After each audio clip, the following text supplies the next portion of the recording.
سورہ فاتحہ کی شان نزول مستدرک حاکم میں، کتاب التفسیر میں اور بعض دوسری کتابوں میں وارد ہے کہ جناب رسول اللہ صلی اللہ علیہ وسلم نے حضرت خدیجہ کو کہا کہ میں جب غار حرا سے آتا ہوں تو میرے پیچھے کوئی دوڑتا ہے۔ بی بی صاحبہ نے جا کر حضرت ورقہ ابن نوفل سے پوچھا، جو اس وقت آسمانی کتابوں کا سب سے بڑا عالم تھا، اور ایک روایت میں ہے کہ حضرت خدیجہ نے ابو بکر کو بتایا۔ ابو بکر نے جا کے ورقہ سے پوچھا اور ورقہ نے کہا کہ حضرت کو کہے کہ رک جائے۔ چنانچہ حضرت جب اس جواب کے بعد رک گئے تو وہی ملک جو غار حرا میں نمودار ہوا تھا اسی نے آ کے کہا بسم اللہ الرحمن الرحیم الحمدللہ رب العالمین الرحمن الرحیم مالک یوم الدین ایاک نعبد و ایاک نستعین اهدنا الصراط المستقیم صراط الذین انعمت علیہم غیر المغضوب علیہم ولا الضالین۔ سورہ فاتحہ نازل ہو گئی۔ ہم نے گزشتہ گفتگو میں یہ بات بھی کہی کہ نزول عرشی اور فرشی برابر ہے۔ جس طرح قرآن مجید رب العزت کے پاس عرش میں محفوظ ہے اور جس ترتیب سے ہے اس ترتیب سے روئے زمین پر بھی ہے، اور صحابہ کرام نے پیغمبرانہ وحی کی روشنی میں اس طرح مرتب فرمایا، جمع فرمایا۔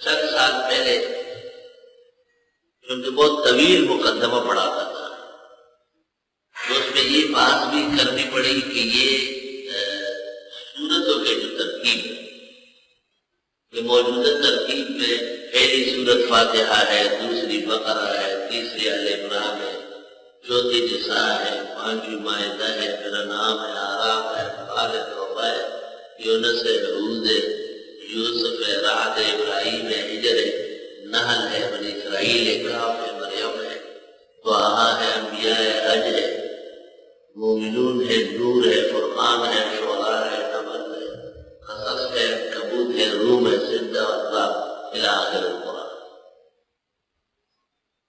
یہ ترتیب کس طرح ہے؟ وحیان ہے یا اجتہاداً ہے؟ مشہور مفسرین میں اس طرح ہے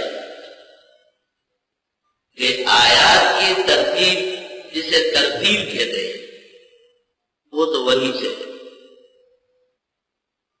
لیکن سورتوں کی ترتیب یہ حضرات صحابہ کی مشاورت سے ہے۔ مجھے اس قول پر تھوڑا سا اشکال تھا اور مجھے یہ گراں گزرتا تھا، بیان تو کرتا تھا مفسرین کے اتباع میں، لیکن دلی طور پر نامنظور تھا ہے، اور میں یہ سمجھتا تھا کہ دونوں وہی سے، آیات کی ترتیب بھی اور سورتوں کی موجودہ قضائیہ ترتیب بھی خالص وہی سے ہے۔ لیکن اس علم کے آخری محقق محدث جلال الدین سیوطی ہے، اور ان کی کتاب الاتقان فی علوم القرآن میں اس نے مکمل وضاحت کی ہے کہ حضرت صحابہ کی مشاورت سے پہلے حضرت ابوبکر کے زمانے میں اور پھر حضرت عثمان کے زمانے میں یہ قائم کی گئی ترتیب، اور مختلف صحابہ کی مختلف ترتیبیں۔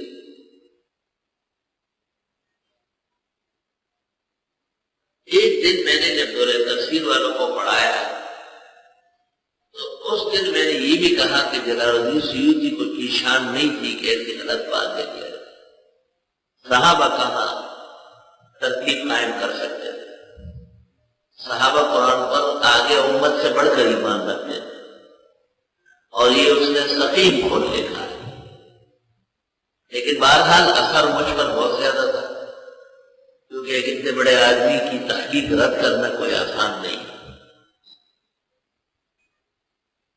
درس ختم ہوا اور میں وہاں جا کے دفتر کے سامنے تھوڑی دیر بیٹھا، پھر اندر جا کے آرام کرنے لگا۔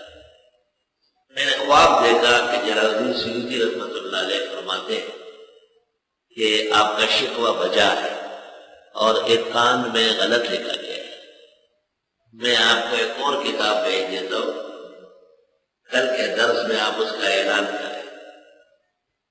اور اس میں نے باقاعدہ یہی لکھا ہے کہ آیات کی ترتیب بھی واحد ہے اور سورتوں کی ترتیب بھی واحد ہے، اور واقعتاً قرآن کریم میں صحابہ کرام کے تقدیم اور تاخیر کا کوئی دخل نہیں ہے، یہ روافض کا الزام اور توہمات ہے۔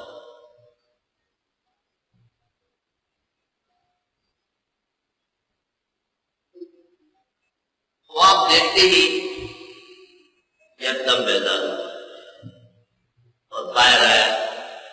میں نے پوچھا کوئی ڈاک آئی ہے؟ کہا نہیں، کوئی نہیں۔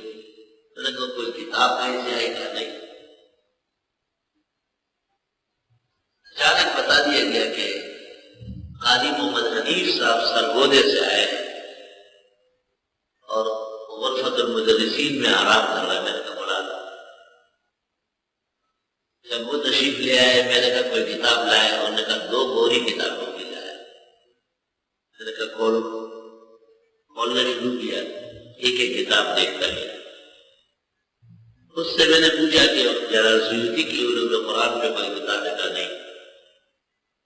اچانک مفتاح العلوم کے نام سے ایک کتاب نکل آئی، اس پر میں نے شروع میں دیکھا تو کہا اتقان کی اصلاح جلال سیوطی نے جس کتاب میں کی ہے وہ اس کا حاشیہ میں ہے۔ اس میں جب میں نے نکال کے دیکھا تو جلال الدین سیوطی رحمۃ اللہ علیہ فرماتے ہیں تم اچھی طرح سمجھ لو کہ صورتیں بھی ترتیب میں آیات کی طرح وہی سے ہے، اور یہ بات کمزور ہے کہ حضرات صحابہ نے تقدیم و تاخیر کی ہے۔ عجیب بات ہے، 910 میں جلال سیوطی انتقال کر گئے اور 1425 میں یا 1400 کے آس پاس وہ آتے ہیں اور مستقلاً خواب کے اندر ایک بشارت دیتے ہیں اور پھر اس پر باقاعدہ عمل ہوتا ہے۔ کسی نے صحیح کہا ہے کہ جب صحیح موت واقع ہو جائے تو وہ مرتا نہیں ہے، وہ ہمیشہ کے لیے زندگی پا لیتا ہے۔ یہ ان کا ایک حق تھا، اس لیے آپ کو بھی آگاہ کیا کہ کبھی بزرگان دین کی طرف سے ایسے اشارات ملتے ہیں جو باقاعدہ پورے ماحول کو